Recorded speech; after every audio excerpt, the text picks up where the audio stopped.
Welcome to crime diaries. ఈ వారం మన guest 1992 batch jails department officer, పేరు ఎం భోగేశ్వరరావు గారు, retired jail superintendent, deputy superintendent, Cherlapally. గతంలో జైల్స్ అనగానే ఖైదీలకు కొడతారని, తిడతారని, మరుగుదొడ్లు కడిగిస్తారని ఒక అపవాదు ఉండేది. కానీ ఇప్పుడు జైల్స్ స్థితిగతులు పూర్తిగా మారిపోయాయి. ఖైదీల పరివర్తన లక్ష్యంగా ప్రారంభిస్తున్న జైల్స్ ఇప్పుడు ఎలా ఉన్నాయి?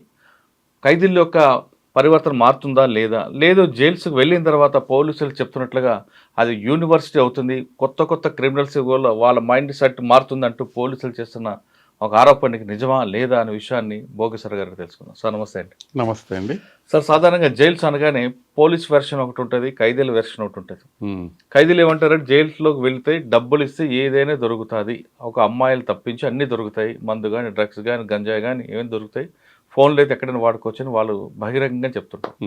ఇక పోలీసుల వెర్షన్ తీసుకుంటే కొత్తగా నేరం చేసిన వాడు జైల్స్కి వెళ్తే అక్కడ పాత ఖైదీలతో కలిసి కొత్త నేరాలు చేయడానికి అలవాటు పడతాడు, కొత్త గ్యాంగులు క్రియేట్ అవుతుంటాయి. కాబట్టి జైల్స్ అనేవి క్రిమినల్స్కి ఒక యూనివర్సిటీ లాగా ఉంటున్నాయని పోలీసులు చెప్తుంటారు. అయితే ఇదంతా వాస్తవా కాదనేది, మీరు గతంలో దాదాపు 32 సంవత్సరాలు జైలు డిపార్ట్మెంట్ పనిచేశారు. శ్రీకాకుళం నుంచి చర్లపల్లి జైలు వరకు వచ్చారు. చర్లపల్లి జైలు అనగానే సాధారణంగా అందరికీ కూడా అది హైటెక్ జైలు. హైటెక్ జైల్లో ఎలాగుంటుంది, శ్రీకాకుళం లాంటి జైల్లో ఎలాగుంటుంది, అదేవిధంగా మీరు గుడివాడ జైలు కానీ, సంగారెడ్డి జైల్లో, నిజామాబాద్ జైలు ట్రైనింగ్ తీసుకున్నారు, ముఖ్యంగా రాజమండ్రి సెంట్రల్ జైలు, ఆ జైలు ఎలాగుంటుంది ఒకసారి చెప్పండి. ఈ జైల్స్ గురించి చెప్పే ముందు బ్రీఫ్గా మీ కుటుంబ నేపథ్యం, ఈ డిపార్ట్మెంట్లకి బై ఛాన్సా బై చాయిస్ రావాలనుకుంటున్నాను? లేదండి, నేను త్రూ ఎంప్లాయ్మెంట్ ద్వారానే రిక్రూట్ అయ్యాను. ఒకసారి మీ ఫ్యామిలీ, మీ పేరెంట్స్. మా నాన్నగారి పేరు మగలదుత్తి వెంకటకృష్ణారావు గారు, రిటైర్డ్ లాక్ సూపరింటెండెంట్, ఆయన చనిపోయారు. మా అమ్మగారి పేరు వెంకట మహాలక్ష్మి, ఆవిడ కూడా చనిపోయింది.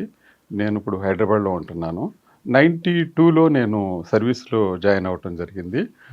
92లో జాయిన్ అయ్యి హైదరాబాద్లో ట్రైనింగ్ తీసుకుని ఫస్ట్ పోస్టింగే వెస్ట్ గోదావరి నరసాపురం ఇచ్చారు. అప్పుడు డీజీ గారు మాకు జిఎస్ ప్రభాకర్ గారని, ఆయన పోస్టింగ్ అక్కడ ఇచ్చారు. ఫస్ట్లో మేము 92లో సర్వీస్ ట్రైనింగ్ ఎక్కడ తీసుకున్నారంటే? ట్రైనింగ్ హైదరాబాద్ అండి. ఫస్ట్ 6 months హైదరాబాద్, తర్వాత సబ్సిక్వెంట్గా ఇన్ సర్వీస్లో ట్రైనింగ్ వెల్లూరు, తమిళనాడు. అంటే జైల్స్ డిపార్ట్మెంట్కి వెళ్ళినప్పుడు అంటే బై ఛాన్స్ వచ్చింది జాబు, అక్కడ అందరు క్రిమినల్స్ ఉంటారు, వాళ్ళతో పని ఏంటి అని ఎప్పుడో ఫీలింగ్ రాలేదా మీకు? అట్లాంటిది ఏం లేదు. అప్పుడు ఏదో ప్రొఫెషన్లోకి రావాలనుకున్నా వచ్చాము. వచ్చిన తర్వాత చూసిన తర్వాత మనం ఇక్కడ జాబ్ చేయడానికి బోల్డంత ఉంది మన చేతి నిండా పని అని అయితే మాత్రం నేను అట్లయితే ఫీల్ అయ్యా. ఎందుకంటే ఒక ముద్దాయి అంటే ఒక డీవియేషన్ మేనర్, మనం దాన్ని సంస్కరించి ఉద్దేశం మన correctional services, prisons and correctional services కాబట్టి మనకైతే అందులో ఫుల్గా అవకాశం ఉంటుంది, చేయడానికి అవకాశం ఉంటుంది. అట్లాగే నన్ను శ్రీకాకుళం జైలుకి పంపించినప్పుడు కూడా నేను అట్లాగే అనుకున్నా. అప్పటికే రాష్ట్రంలో గుంటూరు, విజయవాడ ఇవన్నీ కూడా బాగా పెద్ద జైలు. వెళ్ళక ముందు మీరు first post Narasapuram, first post నరసాపురంలో మీకు మెయిన్ ఛాలెంజ్ వచ్చింది. ఫస్ట్ పోస్ట్ మెయిన్ ఛాలెంజ్ ఏంటంటే అప్పటికి అసలు ఇన్ఫ్రాస్ట్రక్చర్ కానీ, స్టాఫ్ ఇవ్వటం కానీ ఏదీ లేదు. అప్పుడే కొత్తగా ప్రిజన్ డిపార్ట్మెంట్ టేక్ ఓవర్ చేసుకుంటుంది. అంతకుముందు జ్యుడిషియల్ డిపార్ట్మెంట్ కింద కంట్రోల్లో ఉండేది. ఫస్ట్ క్లాస్ మేజిస్ట్రేటే జైలుకి సూపరింటెండెంట్గా ఉండేవాడు. వాళ్ళ దగ్గర నుంచి మేము ఛార్జ్ తీసుకుని మా జైలు తరపున సంస్కరణలు పెట్టడం కానీ అవన్నీ కూడా మేము ఇంప్లిమెంట్ చేసాం. మేము తీసుకునేటప్పటికి చాలా వరకు మురికి కోపాల్లో ఉండి, అప్పటికి కూడా కొండలో ఉండే ఈ వాష్రూమ్కి వెళ్ళడానికి ఫెసిలిటీస్ లేకపోకుండా కొండలే అలౌ చేసేవాడు. ఎలక్ట్రిసిటీ కూడా ఇన్సైడ్ లైట్ బల్బ్ లేదు, ఓన్లీ బయటే బల్బు ఉంటుంది. ఆ బల్బు నుంచి కాంతి లోపలికి వెళ్ళేది అంతే. అది ఫెసిలిటీస్ ఎర్లీ జైల్స్లో అట్లాగే ఉంటాయి. అతను ఎవరో కాంట్రాక్టర్ ఎవరో కూరగాయలు, ఉప్పు, పప్పు తెచ్చిచ్చేవాడు. వీళ్ళని చూసేవాళ్ళు ఎవరు, పట్టించుకునేవాళ్ళు ఎవరు, అట్లా ఉండేదన్నమాట. తర్వాత జైలు డిపార్ట్మెంట్ ఫస్ట్ పోస్టింగ్ లో మీకు ట్రబుల్ మాంగర్ ఎదురయ్యారా? ట్రబుల్ మాంగర్స్ అన్ని చోట్ల ఉంటారండి. ఒక్క వెస్ట్ గోదావరి నరసాపురం ఏంటి ఎక్కడైనా ఉంటారు. కాకపోతే ఏంటంటే వాళ్ళు సమాజంలో ఏదో ఒక ఇబ్బంది తగిలి మన దగ్గరికి వస్తారు. అసలు ఉదాహరణ చెప్పుకోవాలంటే కేసరి ప్రభాకర్ అన్న అతను వెస్ట్ గోదావరి నరసాపురంలో తగిలాడు. చాలా ఇంట్రెస్టింగ్ సబ్జెక్ట్. అతను మామూలుగా సెకండ్ షో సినిమాకి వెళ్ళాడు. సెకండ్ షో సినిమా ఇండియన్ బ్యాంక్లో బ్రాంచ్ మేనేజర్ కింద సెలెక్ట్ అయ్యి వారణాసిలో ఉద్యోగం. అతను సెలవులకి వెస్ట్ గోదావరి నరసాపురం వచ్చాడు. వెస్ట్ గోదావరి నరసాపురం వచ్చి సెకండ్ షో సినిమాకి వెళ్ళాడు. టికెట్ ఏదైనా అడిగారు పోలీసు వాళ్ళు.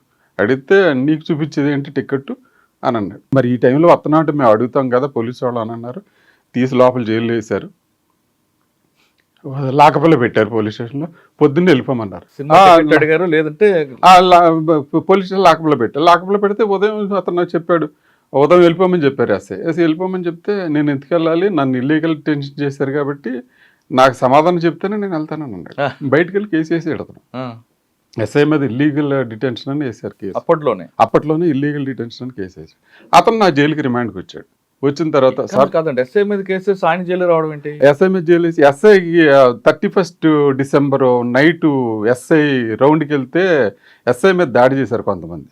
అందులో ఇతను A26 కింద ఉన్నాడా లేదంటే ఫిక్సప్ చేశారు? ఉన్నాడని నేను చెప్పలేను. అర్థమైంది. ఉన్నాడని నేను అయితే చెప్పలేను. అతన్ని A26 కింద పెట్టారు.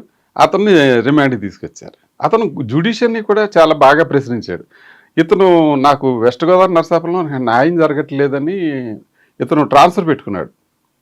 పాలకొల్లుకి ట్రాన్స్ఫర్ పెట్టుకున్నాడు. పాలకొల్లు ట్రాన్స్ఫర్ పెట్టుకుంటే పాలకొల్లు కోర్టులో ఇతన్ని కేసరి ప్రభాకర్ రావు అని పిలిచారు. పిలిస్తే నన్ను ఏ కేసులో పిలిచారో నేను తెలుసుకుంటేనే నేను లోపలికి వస్తాను అనేదికల్లా అతను కోర్టు వాళ్ళు నీకు చెప్పాల్సిన అవసరం లేదని బెల్లబంటరుతో చెప్పాడు. చెప్తే కేసరి ప్రభాకర్ అలా కాదు, నేను చెబితేనే నేను వస్తా, రాజ్యాంగం నాకు ఇచ్చిన హక్కు ప్రకారంగా నన్ను ఏ కేసులో పిలుస్తున్నారో నాకు తెలిస్తేనే నేను లోపలికి హాజరవుతాను. గట్టిగానే చాలా మంచి మనిషి సార్, చాలా మంచి మనిషి. I'm appreciate still today also. లోపలికి వెళ్ళాడు కోర్టులోకి. తర్వాత కోర్టుకి వెళ్ళకపోతే రిమాండ్ ఇచ్చారు, నా దగ్గరికి వచ్చాడు. వచ్చిన తర్వాత వ్యవస్థలో నాకు ఇట్లా లోపాలు ఉన్నాయి, నేను హంగర్ స్ట్రైక్ చేస్తాను జైల్లో అన్నాడు. ఓకే, నాకేం ప్రాబ్లం లేదు, మీరు కాగితం మీద రాసిచ్చేమన్నారు. అట్లాగే రాసిచ్చేసేసాడు. నేను మామూలు జ్యుడిషియరీ ఆఫీసర్ పంపించాను. సబ్సిక్వెంట్గా అతన్ని సెంట్రల్ జైలు రాజమండ్రికి ట్రాన్స్ఫర్ చేశారు. అంటే జైల్లో హంగర్ స్ట్రైక్ చేయకూడదా? అంటే హంగర్ స్ట్రైక్ చేయడానికి సబ్ జైల్లో పెద్ద ఫెసిలిటీస్ ఉండవు. సెపరేట్ రిమాండ్ పెట్టడానికి, సెపరేట్గా లాకప్ చేయడానికి అట్లాగే ఏమి ఉండదు. కాబట్టి మేము ట్రాన్స్ఫర్ చేసాం. ఫస్ట్ ఏడీ పర్మిషన్ తీసుకుని అతను ట్రాన్స్ఫర్ చేసాం. కానీ సబ్సిక్వెంట్గా అతను చట్టం మీద పోరాడి తర్వాత ప్రాణాలు కూడా వదిలేసుకున్నాడు, చచ్చిపోయాడు పాపం. అంటే ఫస్ట్ కేసు మీకు మంచి కేసు సార్, చాలా మంచి కేసు అది. ఆయన హక్కుల మీద పోరాటం చేశారు. హక్కుల మీద పోరాటం. ఓకే, అక్కడ నర్సాపురం తర్వాత నర్సాపురంలో చాలా పీస్ఫుల్గానే ఉండేది. ఎవరు రౌడీ షీటర్లు కానీ అప్పటికే అంతమునిపే ఉక్కుపాదం పెట్టి చేశారు. అక్కడి నుంచి మళ్ళీ నేను సెంట్రల్ జైలు రాజమండ్రికి వచ్చాను. రాజమండ్రి సెంట్రల్ జైలు కానీ అప్పట్లో కంబైన్డ్ ఏపీలో అదొక పెద్ద సెన్సేషన్ జైలు. అక్కడ నక్సలైట్లు కానీ లేదు, క్రిమినల్స్ కానీ, మోస్ట్ వాంటెడ్ క్రిమినల్స్ కానీ, లేదా హ్యాబిచువల్ అఫెండర్స్ కానీ అక్కడ ఉంటారు. నక్సలైట్ బ్లాక్ సెపరేట్గా ఉండేది రాజమండ్రి సెంట్రల్ జైల్లో. తర్వాత సెపరేట్గా కన్ఫైన్మెంట్కి వేరే సెల్స్ కూడా ఉండే. మాకు అప్పుడు వచ్చిన సూపరింటెండెంట్ గారు ఆ సెపరేట్ సెల్స్, పనిష్మెంట్ సెల్స్ కూడా తీసేసి వీళ్ళందరూ కూడా జనజీవన సమితిలోనే కలిసిపోవాలని, నక్సలైట్ బ్లాక్ కూడా తీసేసి మామూలుగా చేసేసాడు ఆయన. అందరూ కలిపే ఉండాలని పెట్టాడు. వాళ్ళకి సెపరేట్ ఏంటి, సెపరేట్ ఫుడ్ ఏంటి అదేం లేదు, అందరూ కలిసే ఉండాలని అన్నాడు. అట్లా అప్పుడు రాధాకృష్ణ శెట్టి కాదండి, నక్సలైట్లు ఎవరు ఉండేవారు మీ దగ్గర? నక్సలైట్లు పేర్లు మర్చిపోయానండి. అంటే వాళ్ళు ఏమైనా ఇబ్బంది పెట్టేవారా? అంటే వాళ్ళు ఎక్కువగా హక్కుల కోసం పోరాడతారు. వాళ్ళు హక్కుల కోసం పోరాడేది ఏమన్నా సాయంత్రం 6 దాకా కొంచెం బయట ఉండాలని చూస్తారు. వెళ్ళిపోయేటప్పుడు లాల్ సలాం వల్ల లాకప్కి వెళ్తారు. అంతకుమించి వాళ్ళది ఏం లేదు. వార్తలు వినేవాళ్ళు అప్పట్లో. ఆల్ ఇండియా రేడియోలో వచ్చే వార్తలు వినేసి ఆ వార్తలు అయిపోయిన తర్వాత లోపల లాకప్కి వెళ్ళేవాడు. కానీ ఎప్పుడు మీకు ఇబ్బంది పెట్టలేదు? ఎప్పుడు ప్రాబ్లమేటిక్ పెట్టలేదు. అక్కడ ఎవరైనా ట్రబుల్ మాంగర్ ఉన్నారా? రాజమండ్రి సెంట్రల్ జైల్లో మాకు ఎవరు ట్రబుల్ మాంగర్ లేరు. అయినా అప్పుడు నేను ఎస్ఐ క్యాడర్, సూపరింటెండెంట్ క్యాడర్ వేరే ఉంటారు కాబట్టి నేను ఒక ఎస్ఐ క్యాడర్. అక్కడ రోజుకి ఎన్ని రౌండ్స్ చేస్తారండి మీరు లోపలండి? ఉదయం అల్లాకి ఇంకోసారి వెళ్తారు. అసలు సాధారణంగా జైలు నిబంధనల ప్రకారం ఎన్ని గంటలకు ఓపెన్ చేస్తారు, ఎన్ని గంటలకు క్లోజ్ చేస్తారు? బిఫోర్ 6 అండి. బిఫోర్ 6, 5:40 కల్లా మేమంతా స్టాఫ్ అందరూ అక్కడికి వెళ్ళాలి. మేము వెళ్ళిన తర్వాతే అక్కడ ఓపెన్ చేస్తారు. లోపల నైట్ డ్యూటీ వాళ్ళు ఉంటారు, కానీ ఆఫీసర్ వచ్చిన తర్వాతే ఓపెన్ చేస్తారు. అన్లెస్ అదర్వైజ్ ఆఫీసర్ రాకపోతే ఓపెన్ చేయకూడదు. అందుకని సూర్యోదయం ముందే ఓపెన్ చేస్తారు. సూర్యోదయం ముందే ఓపెన్ చేస్తారు. చేసిన తర్వాత వాళ్ళ కార్యక్రమం ఏముంటాయి? సూర్యోదయం ముందే ఓపెన్ చేసిన తర్వాత వంట చేసేవాళ్ళు వంటకి వెళ్ళిపోతారు. కాలకుర్చాలు తీసుకునే వాళ్ళు కాలకుర్చాలు చేసుకోవడానికి వెళ్తారు. సబ్ జైల్స్లో అయితే వీళ్ళు కాలకుర్చాలు తీసేసుకునే టైంకల్లా వాళ్ళు టీ అందిచ్చేస్తారు. తర్వాత బ్రేక్ఫాస్ట్ ఇస్తారు, లాకప్ వెళ్ళిపోతారు. తర్వాత కోర్టులు ఎవరెవరు ఉన్నారో వాళ్ళందరూ సిద్ధమైపోతే వాళ్ళకి ఇంచుమించుగా 9 లోపే ఫుడ్ పెట్టేస్తారు. ఎందుకంటే కోర్టులు కొన్ని దూర ప్రాంతాలకు కూడా కోర్టులకు వెళ్ళాల్సి ఉంటుంది కొంతమంది ముద్దాయిలు. ఒకవేళ వాళ్ళు డిలే అయినట్టయితే కోర్టులు కూడా సూపరింటెండెంట్ని కోర్టుకు వచ్చి సమాధానం చెప్పమని అంటాయి. అచ్చా. అలాంటి పరిస్థితులు ఉంటాయి కాబట్టి వాళ్ళకి ముందే ఫుడ్ పెట్టేసి కోర్టులకు రెడీ చేస్తారు. ఇలాగ ఎస్కార్ట్ ఎవరెవరు వచ్చారు ఏంటో చూసి ఆ ముద్దాయిలకు లోపల ఇన్ఫార్మ్ చేస్తారు, నీకు వచ్చింది ఎస్కార్ట్, నువ్వు రెడీగా ఉండని చెప్తారు. అతను రెడీగా ఉంటాడు, అతన్ని హ్యాండ్ ఓవర్ చేసి పంపిస్తారు. అంటే ఉదయం ఎన్ని గంటలు టీ ఇస్తారండి? ఉదయం బిఫోర్ 6:30 6:40 కల్లా టీ అయిపోద్దండి. 7:20 కల్లా బ్రేక్ఫాస్ట్ అయిపోతుంది.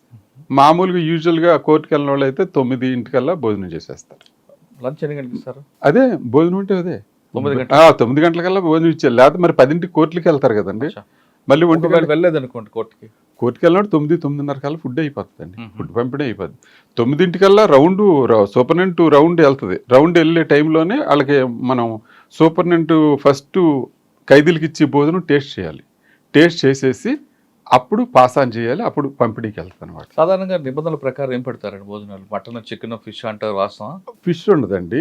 మేము ఉన్నప్పుడు మటను, ఫస్ట్ అయితే మేము సర్వీస్లో జాయిన్ అయినప్పుడు ఓన్లీ మటనే ఉండేది.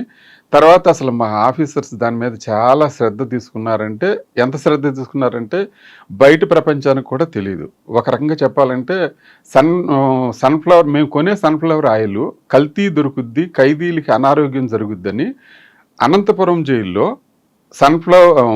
గ్రౌండ్ నట్ ఆయిల్ మిషనరీ పెట్టారు. అప్పటికప్పుడు డీజీగా డెసిషన్ తీసుకుని 35 లక్షల రూపాయలు పెట్టి మిషన్ పెట్టి గ్రౌండ్ నట్ ఆయిల్ ఆడిచ్చి రాష్ట్రం అంతా సప్లై చేయడానికి పెట్టారు. ఎందుకంటే ఫస్ట్ మేము 15 కేజెస్ టిన్స్ కొనేవాళ్ళం, అగ్మార్క్ చూసేవాళ్ళం, వాటిలో అడల్ట్రేషన్ జరుగుద్దని మళ్ళీ 1 లీటర్ పోచెస్ తీసుకునేవాళ్ళం. 1 లీటర్ పోచెస్ అయితే అడల్ట్రేషన్ ఉండదని. దాని తర్వాత ఫెడ్కా నుంచి తీసుకోవాలని చూసాం. ఫెడ్కా నుంచి తీసుకుంటే అది కూడా కొంచెం పేపర్లో దాని మీద కూడా కొంచెం సరిగ్గా జరగట్లేదని వచ్చింది. దాని తర్వాత అది కూడా మానేసి సొంతంగా మిల్లు పెట్టి వీళ్ళకి మంచి ఆయిల్ పంపించాలి, ఎందుకంటే అనారోగ్యం జరగకూడదని. అందుకని సాధారణంగా ఉదయం నుండి వారం రోజులు మెనూ ఉంటుంది కదా, మెనూ ఏం చెప్తుంది? సోమవారం ఏంటి, మంగళవారం ఏంటి, బుధవారం ఏంటి? సోమవారం కందిపప్పు అండి, మంగళవారం శనగపప్పు, బుధవారం పెసరపప్పు, అట్లా 3 పప్పులు రొటేషన్ ఉంది. మళ్ళీ గురువారం, శుక్రవారం, శనివారం అట్లా మళ్ళీ రొటేషన్ అవుతుంది. ఒక సండే ఏమో ఫస్ట్లో నేను సర్వీస్లో జాయిన్ అయినప్పుడు మటన్ ఒకటే పెట్టేవాళ్ళు, చికెన్ ఉండేది కాదు. తర్వాత మటన్ వల్ల మళ్ళీ కొలెస్ట్రాల్ పెరిగి మళ్ళీ వాళ్ళ ఆరోగ్యం దెబ్బతిని హార్ట్ అటాక్లు వస్తున్నాయని వీళ్ళందరూ కూడా డిసైడ్ చేసుకుని ఒక వారం మటన్, ఒక వారం చికెన్ పెడతారు. పాలు ఎప్పుడు ఇస్తారండి? స్వీట్స్ కానీ? పాలు అంటే స్పెషల్ డైట్ కింద ఎవరికైనా టీబీ రోగులు కానీ వాళ్ళకి కానీ ఇస్తారు. అంతేగాని పాలు స్పెసిఫిక్గా ఖైదీలకి ఎవరు. అనారోగ్యం కలిగి డాక్టర్ రికమెండ్ చేస్తే కోడిగుడ్డు మెనూలు తర్వాత ఏం చేశారంటే బుధవారం కోడిగుడ్డు మెనూలో చేంజ్ చేశారు. మేము సర్వీస్లో ఉన్నప్పుడు లేదు కోడిగుడ్డు, తర్వాతే మెనూలో ఇంప్లిమెంట్ చేశారు. డైరెక్టర్ జనరల్ ఆఫ్ ప్రిజన్స్ చాలా వరకు కూడా చాలా ఆలోచన చేసి తరతరాల నుంచి ఉన్న బ్రిటిష్ వాళ్ళ దగ్గర నుంచి ఉన్న మెనూని మార్చుకుంటా ఒక్కొక్క ఆఫీసరు జైలు ఇన్ఫ్రాస్ట్రక్చర్ మార్చడానికి అయితే చల్లపల్లి జైలు ఎంవి కృష్ణారావు గారి దగ్గర ఉండి దాన్ని అంతా ప్లాన్ చేసి ఒక ఇంత జైలు ఎలా ఉండాలని ఆయన కళల రూపం అది చల్లపల్లి జైలు. స్వీట్స్ ఎప్పుడు ఇస్తారండి? స్వీట్స్ ఫెస్టివల్స్కి ఇస్తారండి. ఫెస్టివల్స్కి ఇస్తారు. ప్రిస్క్రైబ్డ్ ఫెస్టివల్ ఉంటుంది. ఆ ఫెస్టివల్లో 200 గ్రాములు లడ్డు తయారు చేసి ఇస్తారు. కానీ బయట నుంచి ఫుడ్ తెచ్చుకోవచ్చు, డబ్బులు ఇస్తే బిర్యానీ కూడా దొరుకుతుంది అంటారు, వాస్తవం? లేదండి, ఎట్లా చేస్తారు, ఎట్లా అవుతుంది? ఎన్నో దాటి లోపలికి వెళ్ళాలి. ఎదర మెయిన్ గేట్ ఉంటుంది, తర్వాత వార్డు లోపల గేట్ ఉంటుంది.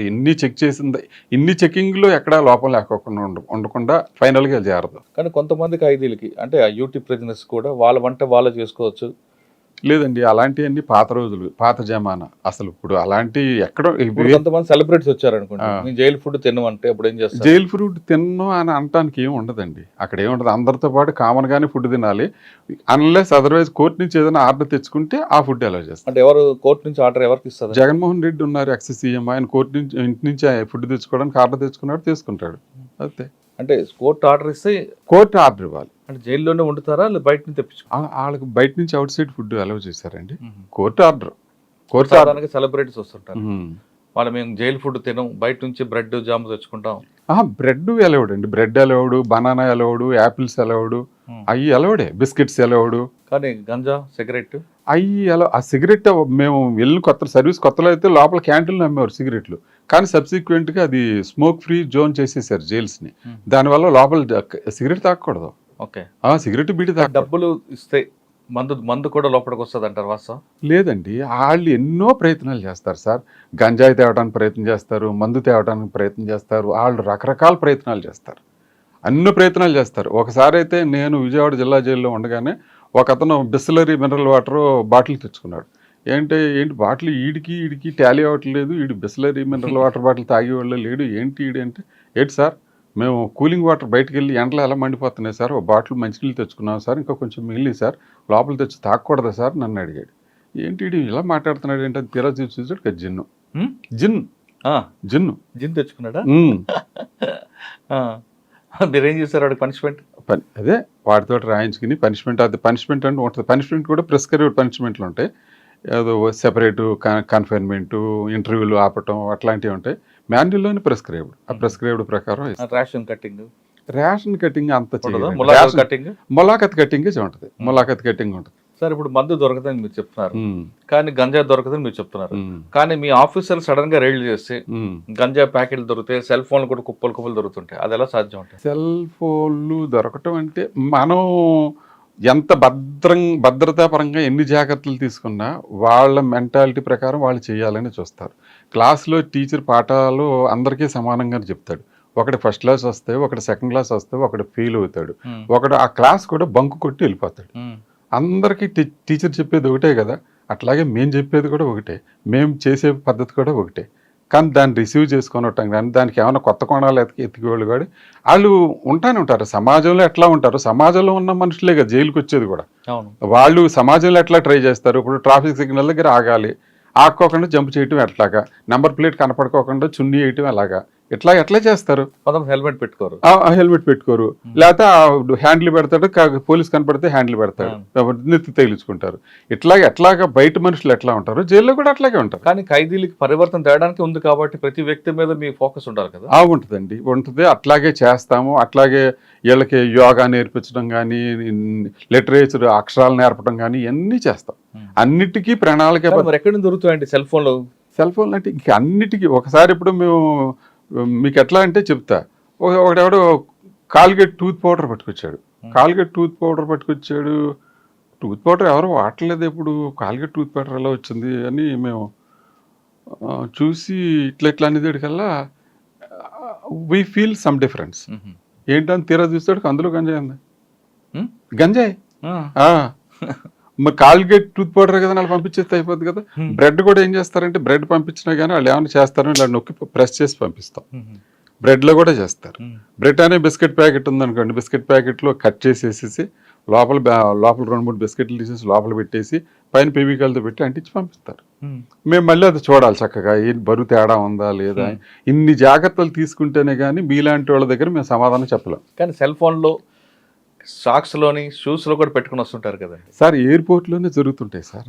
ఎయిర్పోర్ట్ కూడా మీరు పకడ్బందీగానే ఉన్న అదే వ్యవస్థే, మరి జైలు లాగానే పకడ్బందీగా ఉన్న వ్యవస్థ. ఎయిర్పోర్ట్లో వచ్చిన దానికి కూడా అట్లాగే ఉంటుంది. మనం శతవిధాలా మనం ట్రై చేస్తాం, వాళ్ళు శతవిధాలా ట్రై చేస్తాం లోపల రావడం. కానీ కింద చుట్టుపక్కల ఉన్న కొంతమంది సిబ్బంది సహకారం లేకుండా జరగదనేది. సిబ్బంది కూడా బయట జనం నుంచి, సమాజం నుంచి వచ్చిన వాళ్ళే కదా సార్, వచ్చిన వాళ్ళే. కానీ ఏంటంటే వాళ్ళ మీద మేము పర్యవేక్షణ అయితే ఉంటుంది. ఎందుకనంటే తప్పు కింద సిబ్బంది చేసినా కానీ పైవాళ్ళ రెస్పాన్సిబిలిటీ, పైవాళ్లే సమాధానం చెప్పుకోవాలి కాబట్టి నిరంతరం మా జాగ్రత్త అయితే మేము తీసుకుంటాం. కానీ జైల్లో ఉన్న సిబ్బంది ఎక్కువ ములాఖాతుల దగ్గర ఎక్కువ పంచడానికి ఇష్టపడతారు, గేట్ల దగ్గర పంచడానికి ఇష్టపడతారు. కానీ రౌండ్స్లో కానీ, లోపల కానీ, సెంట్రిక్ కానీ ఎక్కువ ఇష్టపడరు అంటారు. ఎందుకంటే నాకైతే ఇప్పుడు వరకు అలాంటిది ఏం తగలలేదు. ములాఖాత డబ్బులు వస్తాయన్నా? నాకైతే అలాగే ఏం తగల. అంటే మా దగ్గర కూడా రాస్టర్ ఉంటుంది.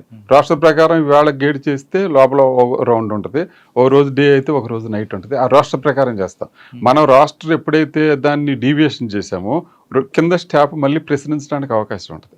రాస్టర్ డీవియేషన్ చేయకోకుండా ఉంటే దానికి అట్లా ఏమో అడగడానికి ఉండదు కదా. ఓకే సార్, మీ సర్వీస్లో టిపికల్ కేసులను చూసారు. ఇప్పుడు మీరు చెప్పారు బిస్కెట్ ప్యాకెట్లో గంజాయి, అటువంటి ఏమన్నా ఇంత దారుణంగా ఈ విధంగా కూడా ఎక్స్పోర్ట్ చేయొచ్చు అన్నది?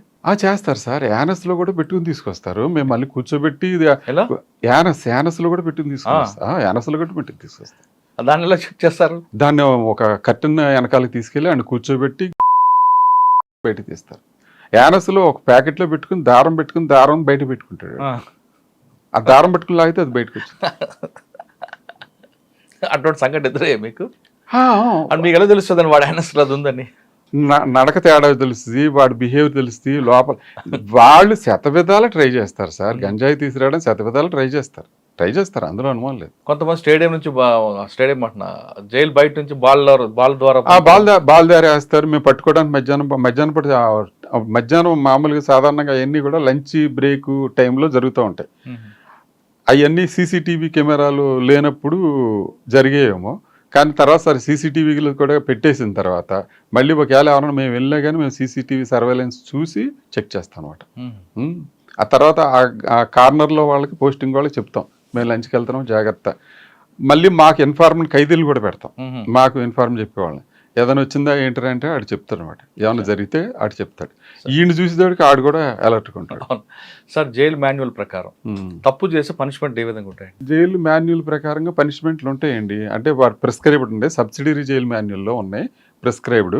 ఆ ప్రిస్క్రైబ్డ్ ఏంటంటే ఇంటర్వ్యూలు కట్ చేయటం, ఆ తర్వాత అతనికి ములాఖాతులు తీసేయటం, తర్వాత ఏదైనా రెమిషన్ ఉంటే రెమిషన్ తగ్గించడం, అలాంటివి ఉంటాయి.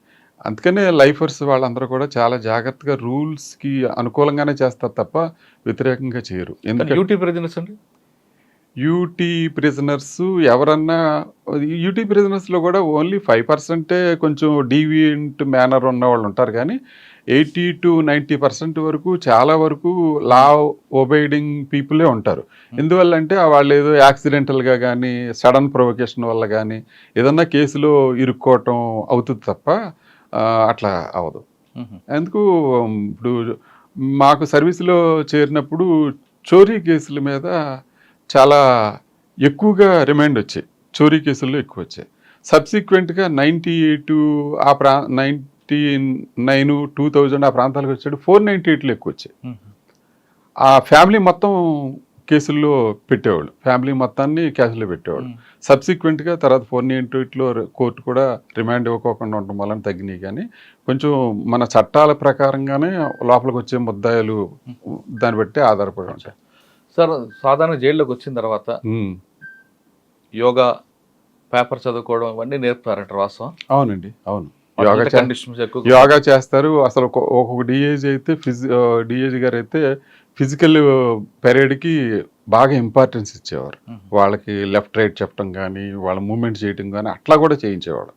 ఎందుకనంటే వాళ్ళు అందులో కనుక ఎంగేజ్ చేసి వాళ్ళకి యోగాలో కనుక పెట్టినట్టయితే వాళ్ళకి మిగతా డీవియేషన్ ఆలోచనలు అయితే ఉండకోకుండా ఉంటాయి. లేకపోతే idle men's brain is devil's workshop అని అట్లా అదొక ఫేమస్ ప్రోవర్బ్. కాబట్టి అట్లా కాకుండా ఉండాలనే ఈ తాపత్రయం అంతా. జైల్లోకి కొత్తగా ఒక వ్యక్తి వచ్చారు, ఏదో మీరు అన్నట్లుగా 498లోనో లేదంటే రోడ్ యాక్సిడెంట్లోనో అంతవరకు నేరం చేయని వ్యక్తి ఫస్ట్ టైం వచ్చినప్పుడు ఆయన తీసుకువెళ్ళి మీరు పాత నేరస్తుల మధ్యన పెడతారా లేదా సెపరేట్ పెడతారా? లేదు ముందుగా ఆయన మూవ్మెంట్స్ అబ్జర్వేషన్ చేసి క్వారంటైన్ అసలు ఎలాగుంటదండి? ముందు సెంట్రల్ జైల్లో పెద్ద జైల్స్ ఉన్నాయనుకోండి, క్వారంటైన్ ఉంటుంది. సాధారణంగా రాగానే పుట్టుమతలు చూస్తారట వాస్తవం? అవునండి, అది వెరిఫై చేయాలి. లేకపోతే ఇప్పుడు కోర్టులో ఒక అతను వారెంట్ ఇచ్చారు, పుట్టుమచ్చలు ఇచ్చారు, వారెంట్ ఇచ్చారు. అతను కోర్టు నుంచి మన జైలుకి వచ్చేటప్పుడు ముద్దాయి మారిపోతే, కోర్టు నుంచి మన జైలుకి వచ్చేటప్పుడు ముద్దాయి మారిపోతే వేరే వాడు ఎవరో జైలుకి వచ్చేస్తే, అందుకని మనం అన్నీ వెరిఫై చేయాలి. సాధారణంగా డీప్గా చెప్పండి సార్, ఖైదీ లోపలికి అడ్మిన్ బ్లాక్లోకి తీసుకొచ్చిన తర్వాత అండ్ వెరిఫికేషన్ ఎలాగుంటుంది, ఏ బ్లాక్కి ఎలా కేటాయిస్తారండి? లేదు, అతను మామూలుగా మేము 2-3 మాటలు అతనితో మాట్లాడేటప్పటికి మాకు కొంచెం అర్థం అవుతుంది. మామూలుగా మాకు సైకాలజీ, క్రిమినాలజీ మీద కూడా సబ్జెక్టులు ఉన్నాయి. తమిళనాడు వెల్లూరులో అందరూ ట్రైన్ అయ్యి ఉంటారు. దాని మీద ఒక ముద్దాయితో మాట్లాడితే ఆ ముద్దాయి ఎట్లాంటోడు, వీటి వల్ల ఏం భయం ప్రాబ్లమ్స్ ఉంటాయి అన్నీ మీకు ఎగ్జాంపుల్ చెప్తాను. ఎవరన్నా ఒక అతను భార్యని చంపేసి జైలు కనుక వచ్చాడు అనుకోండి ఉదాహరణకి, మీకు తెలియని విషయం మా అందరికీ అర్థమయ్యేది ఏంటంటే అతని దగ్గర మాకు సూసైడల్ టెండెన్సీ ఉంటుంది. తప్పు చేశారని సూసైడల్ టెండెన్సీ ఉంటుంది. కాబట్టి భార్యని చంపి కనుక జైలుకి వచ్చినట్టయితే మేము అలర్ట్ అయిపోవాలి, సావధానం అయిపోయి అతని మూమెంట్స్ మీద అతనికి వేరే ఒక అతన్ని అప్పచెప్పి అరే కొంచెం ఆయన జాగ్రత్తగా చూసుకోరా, బాత్రూమ్కి వెళ్ళేటప్పుడు ఏం చూసుకోవాలి, లేకపోతే జైల్లోనే సూసైడ్ చేసి చచ్చిపోతాడు. నేను గుడివాడ జైల్లో ఉండగా ఒక అతను ఇలాగే రిమాండ్కి వచ్చాడు. రిమాండ్కి వస్తే నేను మామూలుగా మాకు తెలిసిన విద్య కాబట్టి నేను ఎట్లాగే చేశాను. ఆ జైల్లో ఉన్నంతకాలం పొద్దున్న నైటు లేట్ అయింది బెయిలు. మర్నాడు ఉదయం పొద్దున్నే 6:30కే నేను రిలీజ్ చేశాను. 9:30, 10 పురుగుమంది దాచి చచ్చిపోయాడు ఎక్కడ? బయట. వాళ్ళు ఊరు వెళ్ళిపోయి గడ్డిమెడి దగ్గర పురుగుమంది దాచి చచ్చిపోయాడు. అంటే తప్పు చేశారని చూశారు. అంటే ఏంటంటే మేము అలర్ట్గా లేకపోతే ఎంత ప్రమాదకరమైన పరిస్థితుల్లో మా ఉద్యోగం ఉంటుంది అన్నదానికి ఇది పెద్ద ఉదాహరణ. అంటే భార్యని చంపిన వాళ్ళు మాత్రం ఎందుకండి? అది వీళ్ళకి ఆ సడన్ ప్రొవకేషన్లో ఆ భార్య వేరే వాళ్ళతో ఉండటం వల్ల ఏదో అట్లా చూసి ఇతను సడన్గా అయిపోయి చేసేస్తాడు తప్ప తర్వాత ఇతని మెమరీస్కి అన్నీ గుర్తొస్తాయి. ఆ ఆవిడతో ఇతను గడిపిన మధుర క్షణాలు కానీ, ఆ భార్య ఇతని పట్ల తీసుకున్న కేరు గుర్తొచ్చి కానీ, ఇట్లాంటి అవకాశాలు అయితే ఎక్కువ ఉంటాయి.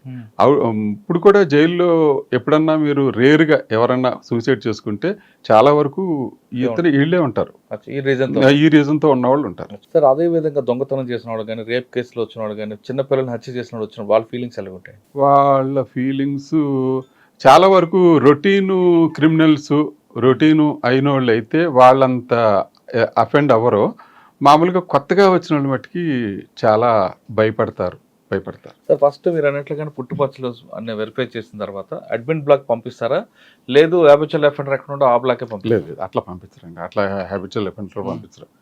మామూలుగా వాడిని అడ్మిషన్ తీసుకున్న తర్వాత చూస్తాం ఆ కేసుని బట్టి, ప్లస్ కేసు ఎలా ఉంది, తర్వాత అతను మాట్లాడిన తర్వాత మేము కొంచెం గ్రహిస్తాం కదా, గ్రహించిన దాన్ని బట్టి క్వారంటైన్ పంపిస్తాం, అబ్జర్వేషన్లు పెడతాం. ఎందుకనంటే అతని దగ్గర కూడా ఏదైనా ఇన్ఫెక్షన్స్ డిసీజ్ ఉంటే మొత్తం జైలు అంతా వచ్చేస్తుంది. అవును, అది కూడా ఉంటుంది కదా, ఆ కేర్ కూడా తీసుకోవాలి, హైజీనిక్ కూడా ఉండాలి కదా, అందుకని ఆ కేర్ కూడా తీసుకోవాలి కాబట్టి మేము అట్లాగే చేస్తాం. కానీ కొంతమంది జైలుకి వచ్చిన తర్వాత చనిపోతుంటారండి, కారణం ఏమంటారు? మామూలుగా కొంతమంది బయట బాగా డ్రింక్ అలవాటు ఉంటుంది. ఉదాహరణ, బయట బాగా డ్రింక్ అలవాటు ఉంటుంది, అయాచితంగా డబ్బు వచ్చేస్తే ఉదయం నుంచి సాయంత్రం దాకా బ్రేక్ఫాస్ట్, లంచ్, డిన్నర్ కూడా అంతా మందు మీద జరుగుద్ది.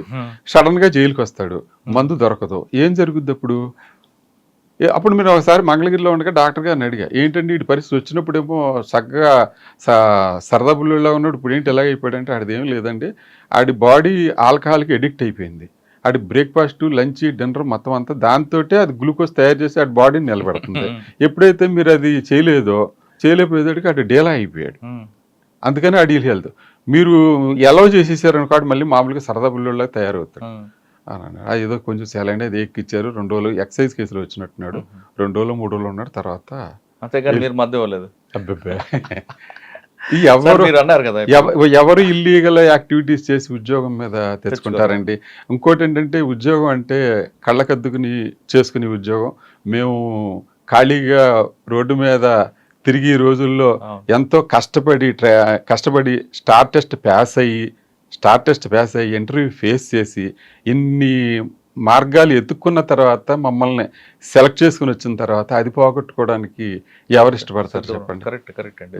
సార్ ఇందాక మీరు చెప్పారు పాత అఫెండర్లందరికీ కొత్త వాళ్ళతో కలపమని, కానీ పోలీసులు చెప్పే ప్రకారం పాత వాళ్ళతో కలిసి కొత్త ఐడియాలు వస్తాయి, అదొక యూనివర్సిటీ అవుతుంది జైల్స్ అంటారు. మరి ఏ బేస్తో అంటున్నారు? యూనివర్సిటీ అవుతుంటే ఎవరు ఖైదీలు చెప్పే వెర్షన్ ఖైదీలు చెప్తారండి, పోలీసులు చెప్పే వెర్షన్ పోలీసు వాళ్ళు చెప్తారు. We are meant for correctional services, మేము దానికోసమే ఉన్నాం, దానికోసమే చేస్తాం. అంటే అందరూ ఒకలా చేస్తారా ఉద్యోగం అంటే దానికి మేము మా దగ్గర నుంచి సరైన సమాధానం లేకపోవచ్చు. ఉదాహరణ, శ్రీకాకుళం జైలు సూపరింటెండెంట్గా నేను చేశాను. నా టెన్యూర్లో రోజుకు 2,000 రూపాయలు ఖరీదైన కూరగాయలు మార్కెట్లో అమ్మి గవర్నమెంట్కి జమ చేసేవాడు. మెయిన్ రోడ్డు మీద స్టాల్ ఉండేది, ఖైదీల స్టాల్ ఉండేది మెయిన్ రోడ్డు మీద. ధర్మాన ప్రసాదరావు గారు ఆయన వచ్చి కాయగూరలు కొనుక్కెళ్ళి అక్కడ నుంచి ఆయన రోడ్డు మీదకి వచ్చి ఎవరు ఇక్కడ పెట్టాడు కోర్టు అంటే ఖైదీల డ్రెస్సు, బయటేమో జిల్లా జైలు శ్రీకాకుళం బోర్డు కనపడేది. ఏంటి జైలు కూరగాయలు కూడా అమ్ముతారని ఆశ్చర్యంగా చూసాడు. మేము ఉండగా అదే పెట్టాం. ఆయన రోడ్డు అవతలే కదా, రోడ్డు అవతల మెయిన్ రోడ్డు మీద పెట్టాం స్టాలు. నేషనల్ హైవే మీద రోడ్డు మీద పెట్టాం. రోడ్డు మీద గార సంతకెళ్ళేవాళ్ళు ఖైదీలు, వ్యాన్ ఇచ్చి పంపించేవాళ్ళు, ఖైదీలు ఉండేవాళ్ళు, ఎస్కార్ట్ ఉండేవాళ్ళు, కూరగాయలు సాయంత్రం వచ్చేవాళ్ళు. సాయంత్రం 1950 రూపాయలు అయితే 50 రూపాయలు లాస్ట్లో ఎవరికొకరికి కూరగాయలు అమ్మేసి 2,000 రూపాయలు చలన కట్టించేవాళ్ళు. 2,000 రూపాయలు కూరగాయలు. మేము ఉండగానే సోలార్ పెట్టించాం. సోలార్ ఉదయం 8:30 కాడి నుంచి సాయంత్రం 3:30. It was the first solar installed in prisons department. I proudly నేనే పెట్టేది. సార్ ఖైదీలకి బాగా చదివించి వాళ్ళకి ఏది కావాలంటే చదివించడం, పీజీలు కానీ డిగ్రీలు, మినిమం డిగ్రీ చేయించడం అనేది అంబేద్కర్ ఓపెన్ ఇన్స్టిట్యూట్ లాంటి హెల్ప్ తీసుకుని చేస్తున్నారు. అది వాస్తవం? ఈ విషయంలో మీకు కొంచెం టైం తీసుకున్నా కానీ ఒక పాయింట్ చెప్తా. నేను గుడివాడ జైలు సూపరింటెండెంట్గా ఉన్నప్పుడు రొటీన్గా 3-4 ఖైదీలు రొటీన్గా 4ఓసారి 5ఓసారి రావటం మొదలెట్టారు. నేను 4 సంవత్సరాలు పెట్టాను. హాయ్ అంటున్నారా? 4ఓసారి 3ఓసారి వస్తున్నారు. నాకు కొంచెం ఏంటిది, మనం సంస్కరణలు చేయాలి, సంస్కరణలు చేసి అవకాశం ఉంటే మీడియా ప్రశ్నించినట్టు ఆ రొటీన్గా వస్తున్నాడు అంటే మేమేం చేసినట్టు. అప్పుడు నేను మేజిస్ట్రేట్ గారి దగ్గరికి వెళ్ళా. సార్, నేను మీకు చెప్పడానికి రాలా, కానీ నేను జైలు సూపరింటెండెంట్ కాబట్టి what is going on inside of the jail, ఈ జైలు లోపల ఏం జరుగుతుందో మీకు చెప్పాల్సిన బాధ్యత నాది. కాబట్టి నేను డైరెక్ట్గా మీ ఎంప్లాయీని కాకపోయినా మీరు చెప్పినట్టు నేను చేయడానికి అక్కడ ఉన్నా, కానీ లోపల ఏం జరుగుతుందో మీకు చెప్పడానికి వచ్చాను. సార్, ఇట్లా వీళ్ళు ఇది 4ఓసారి 5ఓసారి వస్తున్నారు ఏ సార్. కేసులోనండి? చోరీ కేసు. సింపుల్గా జైలుకి రావటం, వచ్చి 10 రోజులు 20 రోజులు, ఒక నెల రోజులు, నెల 10 రోజుల్లో వాళ్ళ కేసు తేలిపోద్ది. 3 నెలలు అయిపోతే ఆ జైలు దగ్గర నుంచే రిలీజు. అప్పుడు నేను చెప్పాను, ఏమంటే సార్, మీరు రొటీన్గా ఇలాగ ఇస్తున్నారు, మనం ఒక ఖైదీ మీద ఆ రోజుల్లోనే 123 రూపాయల దాకా ఖర్చు పెడుతున్నాం ఒక రోజుకి. ఇది పబ్లిక్ మనీ. రైతు కష్టపడి చేసిన దాంట్లో, ఉద్యోగి కష్టపడి చేసిన దాంట్లో, పనులు కట్టిన దాంట్లో మనం ఖైదీలకి పెడుతున్నాం. ఇలాంటి సొమ్ము ఇట్లా దుర్వినియోగం అవటం మాత్రం కరెక్ట్ కాదని అనిపిస్తుందండి. వీళ్ళకి మీరు 3 నెలల శిక్ష వేస్తే సబ్ జైలులోంచే రిలీజ్ అయిపోతారు. మీరు వీళ్ళ సంస్కరణలు చేయాలంటే వీళ్ళు రాజమండ్రి సెంట్రల్ జైలు పంపించాలి. సెంట్రల్ జైలు పంపిస్తే అక్కడ ఏదో పని చేయటమో, ఏదైనా చేయటమో, వాళ్ళు ఏదో పని నేర్చుకోవటమో ఏదో జరుగుద్ది. కష్టపడి రూపాయి సంపాదించడం ఏదో అవుతుంది. అలా కాకుండా మనం ఇక్కడి నుంచే చేయటం మొదలు పెడితే అది ఎట్లా అవుద్ది. నెక్స్ట్ టైం నుంచి మేజిస్ట్రేట్ గారు నా పట్ల కరుణ కట్టించారు. చక్కగా అందరినీ రాజమండ్రి పంపించి ఏర్పాటు చేసి పెట్టారు. రాజమండ్రిలో వెళ్తే వాళ్ళ సంస్కరణలు అయింది తిరిగి వస్తారన్న అభిప్రాయంతో నేను అడిగా. ఎవరైనా అయితే ధైర్యం చేసేవాళ్ళు కాదేమో మేజిస్ట్రేట్ గారికి అలా చెప్పడానికంటే. అది కోర్టుని డిక్టేట్ చేయడానికి నేను రాలేదని నేను ముందే చెప్పాను. కోర్టుని డిక్టేట్ చేయడానికి నేను రాలేదండి. కానీ వాస్తవంగా క్రిమినల్ జస్టిస్ సిస్టంలో మన అందరం భాగస్వామ్యం. మన పద్ధతి ఏంటంటే, ఎవరన్నా బై ఛాన్స్ ఏదైనా నేరం చేసి కనుక జైలుకి వచ్చినట్టయితే అతన్ని మనం సంస్కరించి మనం బయటికి రిలీజ్ చేయాలి. రిలీజ్ చేయడానికే మనం అంతా ఉన్నాం. మీరు ఆ సంస్కరణలు చేసే అవకాశం మాకివ్వండి. మాకు ఇవ్వాలంటే మీరు రాజమండ్రి సెంట్రల్ జైలు పంపించినట్టయితే అతనికి మేము నేర్పించి చేయడానికి ఉంటాయి. సబ్ జైల్స్లో మరి ఇన్ని చేయడానికి ఉండవు కదా సార్. మీ సర్వీస్లో ఆ విధంగా చదువుకొని, అంటే ఒక జైల్లోకి ఇన్నోసెంట్ కొంచెం వ్యక్తి కనీసం డిగ్రీ పాస్ అయిన బయటకు వచ్చిన వ్యక్తులు రాజమండ్రి సెంట్రల్ జైలు చాలా మంది ఉంటారండి. చాలా మంది ఉంటారు. సంవత్సరానికి నాకు తెలిసి 5 to 10 మెంబర్స్ వరకు అట్లాగే డిగ్రీ తీసుకుని వెళ్తారు. లోపల జైల్స్ లో అసలు ఎలాంటి తప్పు జరగదు అని మీరు చెప్తున్నారు, కానీ జైల్స్ లో డబ్బు ఉంటే జైల్లో ఏవైనా సాధించవచ్చు అని చాలా మంది చెప్తుంటారు. ఫర్ ఎగ్జాంపుల్, జైల్లోకి వచ్చిన తర్వాత కింద పడుకోవడానికి ఇబ్బంది ఉంటుంది, నేను లోపల మేనేజ్ చేసుకుంటే హాస్పిటల్లో వార్డు ఇస్తారు, హాస్పిటల్లో మంచిగా ఉంటుంది అంటారు. లేదండి, దానికి ఏం చేస్తారు, మామూలుగా ఒకళ్ళు రాయాలి, ఒకళ్ళు చెయ్యాలి, డాక్టర్ సర్టిఫికేట్. ఇప్పుడు మీరు చెప్పిన దాని ప్రకారం నేరం చేయాలంటే జైల్లో డాక్టర్ గారు చేయాలి, సూపరింటెండెంట్ గారు చేయాలి, అక్కడ ఉన్న జైలర్ చేయాలి, అక్కడ ఉన్న కానిస్టేబుల్ చేయాలి. వీళ్ళందరూ చేస్తే అవుతుంది. అది అంతమంది చేయకపోతే ఒకళ్ళ ద్వారా అవ్వదు కదా. అవ్వదు అంటే అదంతా అబద్ధం అంటారు.